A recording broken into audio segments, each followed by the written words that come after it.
قرآن پاک میں جس سورت کو سب سے زیادہ پسند کیا جاتا ہے وہ ہے سورہ الرحمن۔ دنیا میں سب سے زیادہ تلاوت اسی سورت کی جاتی ہے، لیکن کیا ہم نے کبھی جاننے کی کوشش کی ہے کہ اس سورت میں ایسی کیا بات ہے جو یہ اتنی مقبول سورت ہے؟ کیا ہم نے اس میں موجود پیغام کو سمجھنے کی کوشش کبھی کی ہے؟ اور وہ کیا وجہ ہے کہ میڈیکل فیلڈ میں اس سورت نے وہ کام کر دکھائے ہیں جہاں میڈیکل سائنس فیل ہو گئی؟ آج کی ویڈیو میں ہم یہ سب جاننے کی کوشش کریں گے، تو ویڈیو کو آخر تک دیکھنا کیونکہ یہ ویڈیو آپ کی زندگی بدلنے والی ہے۔ حضور صلی اللہ علیہ وآلہ وسلم فرماتے ہیں کہ جس طرح اللہ تعالیٰ کان لگا کر قرآن کو سنتا ہے، کسی چیز کو نہیں سنتا۔ یہ بات ہمیں معلوم نہیں کیونکہ یہ سب ہم کو نظر نہیں آتا۔ ابو موسیٰ اشعری رضی اللہ تعالیٰ عنہ ایک دولت مند صحابی تھے۔ ایک رات قرآن پاک کی تلاوت فرما رہے تھے، اس بات سے بے خبر کہ کچھ لمحے بعد ان کی تلاوت کو کوئی سننے والا ہے۔ وہ اپنی کیفیت میں تہجد میں قرآن کی تلاوت کر رہے تھے، لہٰذا حضور صلی اللہ علیہ وآلہ وسلم پاس سے گزرے تو ان کی تلاوت کی آواز آ رہی تھی۔ آپ صلی اللہ علیہ وآلہ وسلم سماعت فرمانے لگے، اس کے بعد تشریف لے گئے۔ صبح کو فجر میں ابو موسیٰ رضی اللہ تعالیٰ عنہ سے ملاقات ہوئی تو تحسین کے انداز میں فرمایا، اے ابو موسیٰ، تمہیں تو اللہ نے داؤد کے سازوں میں سے ایک ساز عطا فرما دیا ہے کہ جب داؤد علیہ السلام رات کے پچھلے پہر حمد کے ترانے الاپتے تھے تو قرآن میں ہے کہ پرندے ساتھ ساتھ شامل ہو جاتے ہیں، پہاڑ وجد میں آ جاتے تھے، ان کے ساتھ شریک ہوتے۔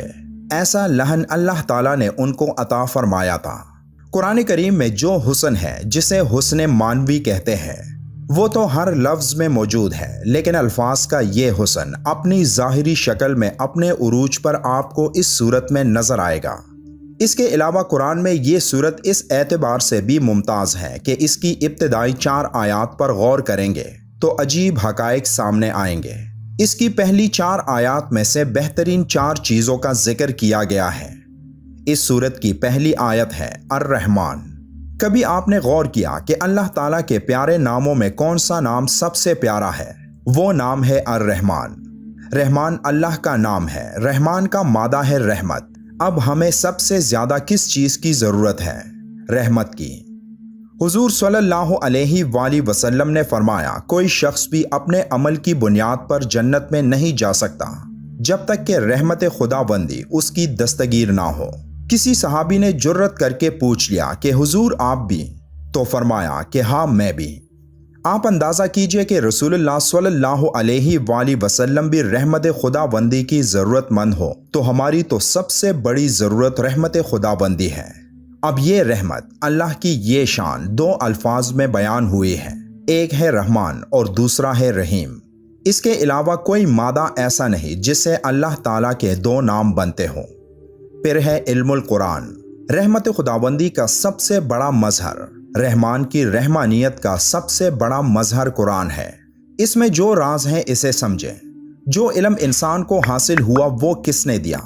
سائنس کا علم کس نے دیا؟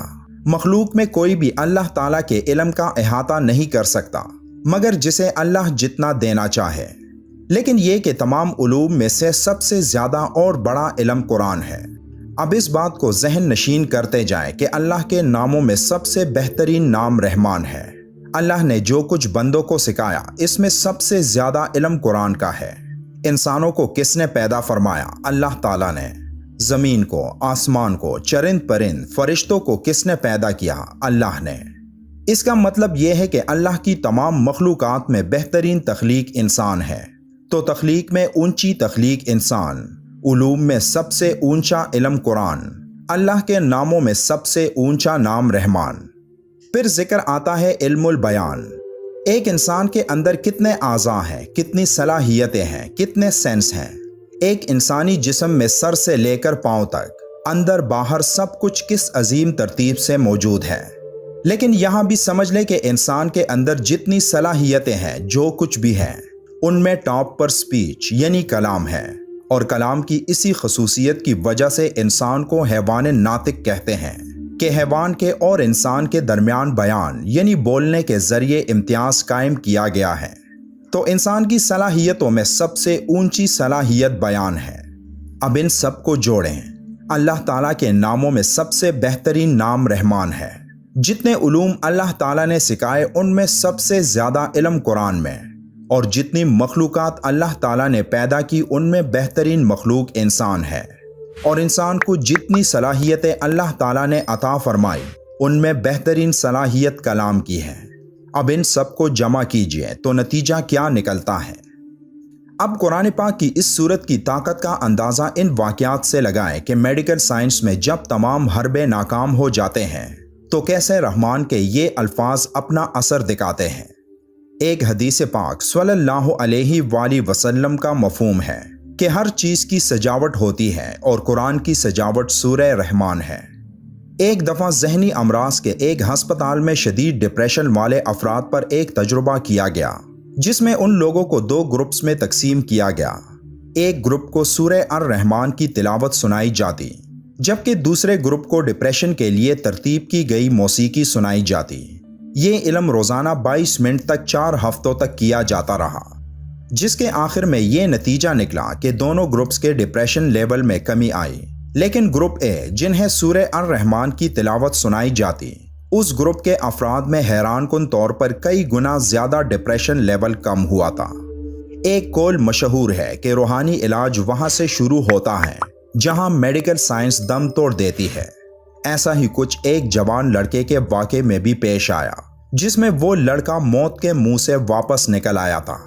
سروسز اسپتال لاہور کے شعبہ انتہائی نگہداشت کے کنسلٹنٹ ڈاکٹر محمد جاوید احمد کا کہنا ہے کہ ایک دفعہ ایک لڑکے کو ICU میں شفٹ کیا گیا، جس نے گندم کو کیڑوں سے پاک رکھنے والی زہریلی دوا کھا لی تھی۔